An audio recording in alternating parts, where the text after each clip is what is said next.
Hello and welcome to Steps of Sussex. Hello Sussex Steppers. Do you know what? I'm going to give this dress a million darling fan flaps. Oh my goodness.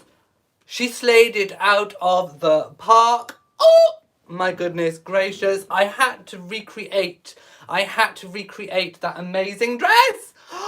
I couldn't find a fascinator, but oh my goodness, I've used my green screen. This is literally my green screen dress. Oh, how do you like it now? What are we thinking? Are we liking? Are we loving? Are we loving the green screen dress? Are we loving the green screen cape dress? Isn't it gorgeous, people? Yes, yes. My goodness, I am living. I am living for that dress. It looks so stunning. Oh, my goodness, yes. I am just absolutely loving that outfit. This is a live chat, and as always, I am going to go straight to the chat room to see what all of you are saying. Let's go straight to it. Here we are. Hello, everybody. I can see you all. Elena says, I'm here for it. You are a trip. You better work, girl. You better work, girl, too. Kira says, you are so silly. Dawn says, loving the outfit. Lauren says, you're looking fabulous. Karen Moss says, I loved all of Meghan's outfits on this trip. Yes, we'll be talking about that in a little bit. Miss Dynamite says, oh my goodness, you look amazing. Hi from South Africa. Hello to you. Where's my hat? I haven't got one. I was trying to look for something that I could kind of make into a hat. Like a fascinator in green. I don't have any, but I managed to cobble together an amazing outfit. Aren't we living? Are we loving for the dress? Just buy yourself a green screen and then you can actually make one. But yes, I'm I'm living and loving for this kind of like over the shoulder cape dress. Isn't it amazing? I haven't pinned it together, so I'm just trying to kind of like hold it together. Right, how long will this dress last in the chat? I have no idea. But there we go. Tanya says slay it. What? If you've missed my fan flaps, where's it go? Oh no, I threw my fan over the other way because I was so excited. Yes, I am absolutely loving. Jella Ben says she came, she slayed and left them green with envy. Well, if this dress was anything to go by, my goodness. Right. So if you want to see my full review of the Commonwealth Day Service 2020, then do go and watch the earlier live chat I did today on Royal Reviewer. I go through absolutely everything. But I am so sorry if you've watched that live chat already. I might be repeating a few things. But I am going to read lots and lots of viewer comments. Marjorie says, if you cut off your beard, I can take you for some chips. MemSB 2012 says, Meghan's dress and Harry's matching jacket liner were indeed reason to celebrate, and I am here for it. Yes, so obviously we'll go through again what Meghan actually wore, just so I get it completely right. Meghan wore this lovely green Amelia Wickstead gown, I'm going to call it. Her hat was by William Chambers in a matching green with a green net, kind of in a fascinating type style. Her bag was by Gabriella Hurst and shoes by Aquazura. She looked amazing from head to toe. Head to toe. Just looked completely stunning. Harry wore a blue suit. Again, it was a very cohesive look. I am living and loving the cohesive look that they've been doing. His was blue, it matched with the green, but when the wind was blowing his jacket, we saw this amazing, exactly the same green as Meghan's dress was reflected in the lining of his jacket. It was understated Hollywood glamour. Hollywood glamour at its finest. At its finest, people. It was amazing, it was stunning, it was a cohesive look. I am living and loving for these cohesive looks. Yes, I know people are just dropping in. I am in green, and if you want me to do another twirl, I know some people probably haven't seen my twirl, but yes, I am wearing the amazing, stunning dress. Don't I look gorgina in it? Oh my goodness, yes, isn't it amazing? So I've fashioned myself a kind of a mock Meghan outfit. I'm not mocking Meghan. I'm just living for the outfit. I wanted one for myself. If someone can send me the exact same outfit, I have a PO box address. It's just absolutely amazing. I love it. Rachel says, this reminds me of you being Meghan's booty double. I could be Meghan's booty double for the Beckham dress. Sharon says, it was amazing to see Meghan in colours for a wonderful change. Meghan has been criticised in the past for wearing lots of monochrome looks, which she does look fabulous in. However, it is amazing to see her in such beautiful colours that she has been wearing for this kind of, I don't know what you'd call it. Maybe, I mean, some people are calling it a kind of like an exit tour. But whatever you want to call it, this last round of royal engagements before they officially step back, has just been stunning. She has absolutely knocked it out of the park. It's been amazing. And let me know, what was your favourite outfit? What was your favourite outfit that Meghan wore on this kind of end of royal engagements, is probably what I'm going to call it. Let me know. Beth Ann says, this is fabulous, gorgeous. Oh, I'm loving it. I want the real thing. I would actually wear the real thing on this channel if it was sent me. Dita says, Meghan was so classy in and out. AA says, you look like Cleopatra. Well, Cleopatra, darling, I would not mind, darling, if I looked like Cleopatra. Definitely not. Marjorie says she's back to Parkers and galoshes. Well, we do believe that Meghan and Harry have already left the UK and are already heading or have already maybe arrived in Canada as we speak. I don't know if they've actually been seen there yet. Maybe I've missed it if they have, but I think they left pretty soon afterwards. Debbie loved her red dress. Oh, just every look was absolutely stunning. Vivian says, Meghan doesn't want to be an actress. She's a humanitarian. Can people understand that?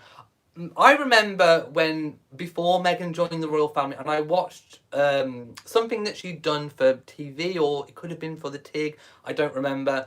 But she said that she loves to do humanitarian work, and I think she was referring to a visit she'd done to Africa, and she said she loves doing that, and she finds it like a real, like a counterbalance, like a real antithesis, when she then has to go back to sort of, to doing acting and being in the sort of the glamorous world. So she definitely has, two sides. She has the humanitarian side, but also, the kind of glitz and glamour side as well. And I don't think it's wrong for those two things to coexist. I think that's what she was referring to.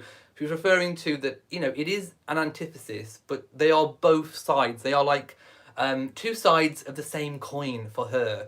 And she can embody both sides of that coin. Both sides make up a whole coin. And I think that's what she was kind of getting at when she said that. I can't remember where I saw it, but if I did, I'd let you know so you could go and look at it yourself. But she spoke about that, how much a wrench it was kind of going back to the glitz and glam when she'd been doing such good humanitarian work. So yes, I think she'll be doing amazing humanitarian work coming up, but also they are going to have to do something to earn some money to pay for their new lifestyle. Arnold says, why are people so obsessed with seeing Archie? There is a lot going on at the moment in terms of, things that can be caught, if you catch my drift. I'm going to have to be careful what I say. But, that could be a consideration. Also, the kind of, short length of time they were actually over here for. Safety reasons, personal choice reasons as well. And, who are we to criticise who and what those personal choices might be. Dita says, the green is my favourite. And Red Amalgam says, I agree, we shouldn't try to put her in a box. There's nothing demeaning about an art form like acting. And Christine says, because we just love babies. Merlene says, sorry, I loved all the outfits. The blue, the white, the slacks, the red, the green. She was sleek and on fleek from head to toe in the entire visit. I think she was too. Right. I'm going to kind of, well, like I say, I made a big complete video on the Commonwealth Day service. So if you want to watch all that, go and do that. But I'll summarise what I kind of said in my earlier video on my other channel. The BBC messed up completely with their live streaming. We didn't even know that they were going to live stream. Then when they did, the link that they provided didn't work, so they had to change to a completely new video. Then the comments. Where's my fan? I'm going to give it a fan. The comments that people were making during that live stream of the Commonwealth Day Service 2020 was absolutely appalling. There was so many trolls. There was so much hate projected. And the Commonwealth Day Service is about unity. It's about working together. It's about having a shared belief, having a single mind, but celebrating our differences, celebrating diversity. And right while all of that was being displayed before our eyes in the amazing performances of One Drum, Alexandra Burke, Anthony Joshua giving that amazing, stunning speech, the Scottish dancers outside braving the cold just to perform, to show all of the diversity in the Commonwealth. And then you have that amazing display of unity going on. And then you have the divisive, horrible, racist, bullying comments that were going on that BBC live stream. It was absolutely shocking. I was there, I watched it, I watched all of the comments unfolding. The BBC in the end had to take down the comments. They actually stopped people's live comments mid-stream. It was appalling, it was shocking.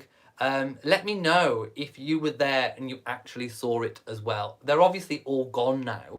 When it was noticed that people were behaving in a completely disrespectful way, it was taken down. So the BBC did actually react to it. But I was just shocked and stunned at how grown adults were behaving. And these were not children. These were not children, these were grown adults. And it was just completely disgusting. And I'm going to skip all the way down and see what people are saying.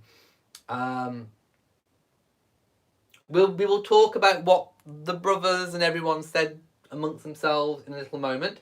But Tony says the trolls show the typical behaviour we've seen from the Brits. This was people from all over the world. This was not just British. This was like, there was global trolls. Valerie says, I saw it and had to stop watching and wait till it was done to watch it. Elaine says, I didn't recognise you without your tiara. Well, I didn't find one to go with this. Louisa says, was there... Yes, there was a few. It wasn't everybody. It wasn't everybody making bad comments. There was some positive. But yeah, it wasn't the best. Let's put it that way. It was not the best. V says, Meghan looked like a goddess. She did indeed. Canary says, you're so funny, you made my day. Tim says, love the dress. And no, the young man at the International Women's Day event, Robert Claxcall, did not kiss Meghan. He gave her a hug, an embrace, not a kiss. Annie says, green is looking good on you. My favourite is green. Where did I get the green outfit? It's a green screen. It's actually a green screen that I've kind of like, I've fashioned into a dress. Can you see? Isn't it amazing? Isn't it stunning? So I've kind of fashioned it into a dress. Maybe I should be a fashion designer. If I can make this out of a green screen, seriously. Yes, you have to work with what you've got, people. I'm trying to keep it on. It's almost going to fall off at any moment, I think. Yeah, so basically the comments were just horrible. I did not appreciate them at all. They were completely horrendous. So we will move on from there. The arrivals, now there was a lot of fuss about the arrivals. So Westminster Abbey, where it was being held, printed out 2,000 service sheets. Now, usually there is no deviation from the service sheets. So in the programme, it outlines who arrives when and who is going to be seated and who is going to follow in the VIP procession behind the Queen when the Queen arrives. So in other words, some royals wait for the Queen to arrive and then they follow when she proceeds down to be seated. The Wessexes arrived first and they sticked to the programme. They were seated. Sophie looked amazing. Next was the Sussexes, and of course we saw Meghan in the amazing green. Now on the programme, it said that they were to be seated the same way the Wessexes were. Now last year, they were not. They waited in the procession. So that was a change. As it happens, on the morning of the day, a last minute change was made. The Cambridges deviated from what was on the programme for them, and they agreed to be seated with Harry and Meghan and not join the procession. So next, the Cambridges arrived and were seated. And then we'll get to what happened when they were seated.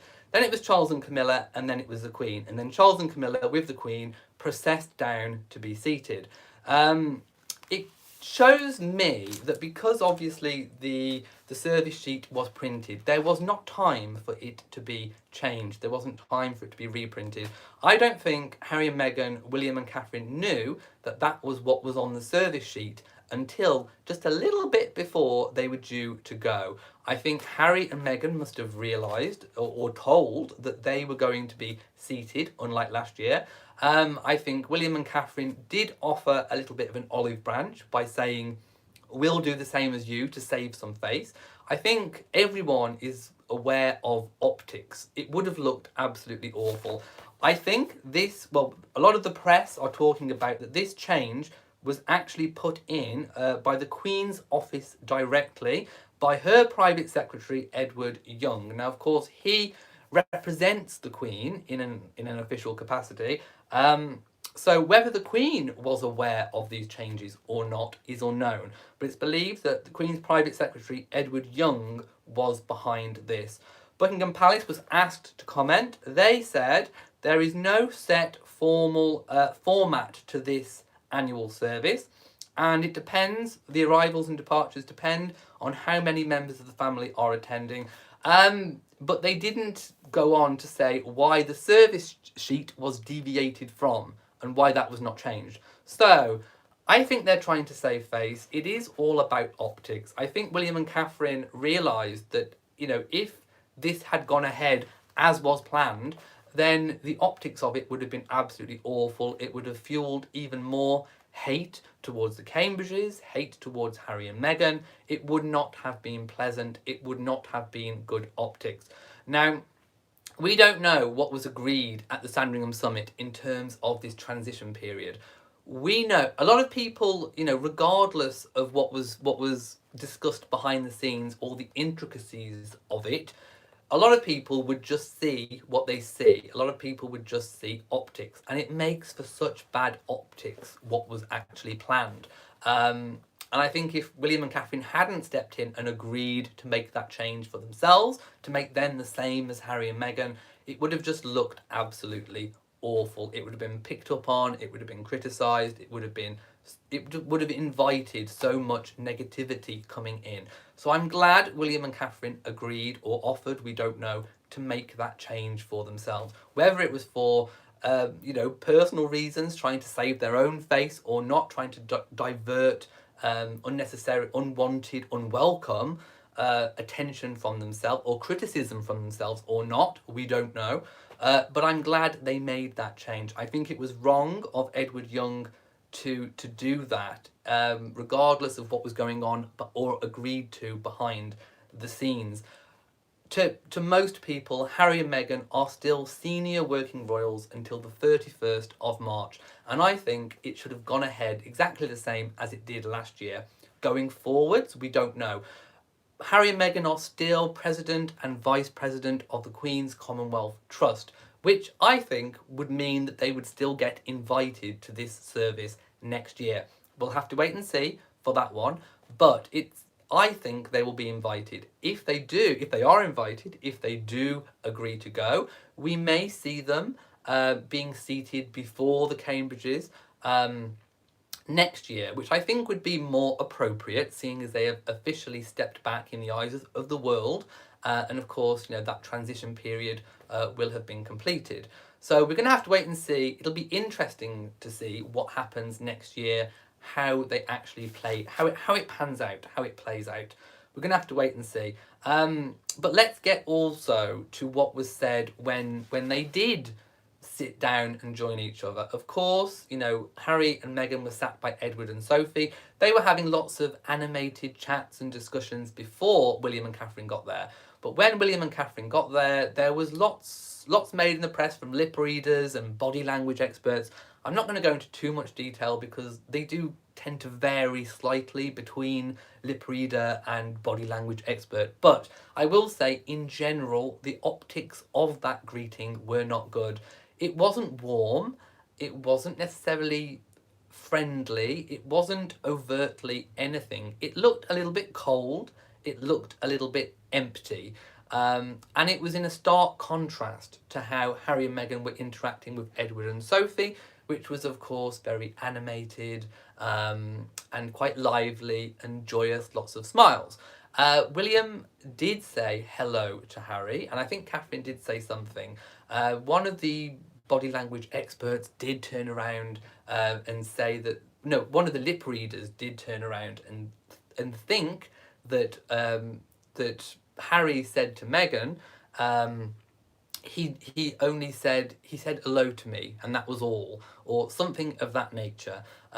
It could have been warmer. It could have been a warmer display of affection. I'm not talking that they turn around and, you know, hug each other or anything like that, but they could have had a little bit more of a discussion. I know it was a bit awkward for William and Catherine being seated in front because of obviously turning around to talk to them behind. It would have been a little bit kind of cricky in the neck. It's not the sort of service where you do lots of overt displays of affection anyway. That's not what we wanted, but we could have perhaps asked for something, wished for something a little bit warmer, a little bit more friendly. I think it just goes to highlight that things are still being sorted out behind the scenes. There are still things that are being aired out. This is still fresh, this is still raw, and I think they are still working things out. I don't think William and Harry had met prior to this, so I think this was the first time that they had been greeted in a while, and yeah, there are lots of different angles, lots of different video clips of different things, different royals talking to different royals.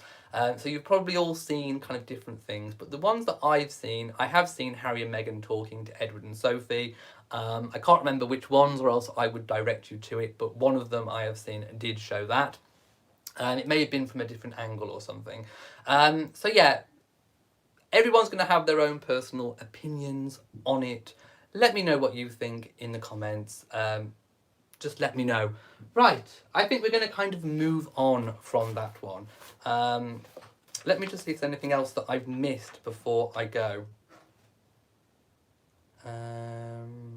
Right, I think I'm okay. So, I'm going to leave it here today, and I'm going to be reading the comments that you post later, and obviously I will be commenting in future videos on what I read. Of course, there will be more videos coming up. Harry and Meghan have not gone from the scene. They will still be around. They've gone from the royal scene. This is probably the last time that we will see them as senior royals. I don't think there will be any more engagements. Don't discount it, but I don't think we'll see any more royal engagements from Harry and Meghan between now and the 31st when they officially leave. Also, I will say before I go, the actual Commonwealth Day service was amazing in itself. It showed so much diversity. I loved Anthony Joshua's take on what the Commonwealth meant to him. Alexandra Burke was amazing. I loved the way that Meghan was bopping along to Alexandra Burke. One Drum as well were absolutely fantastic. And the Commonwealth, I will leave you on this note, the Commonwealth is about diversity. It is about unity. It is about coming together under one umbrella with a shared value, and it, most of all, is about kindness. So I want to express that today. It is all about kindness. So I will leave you on that note. If you've enjoyed this video, please give it a big old thumbs up. Don't forget to share on social media, and also do hit the bell so that you know whenever I upload a new video. So from me in Shropshire, mwah, to you all.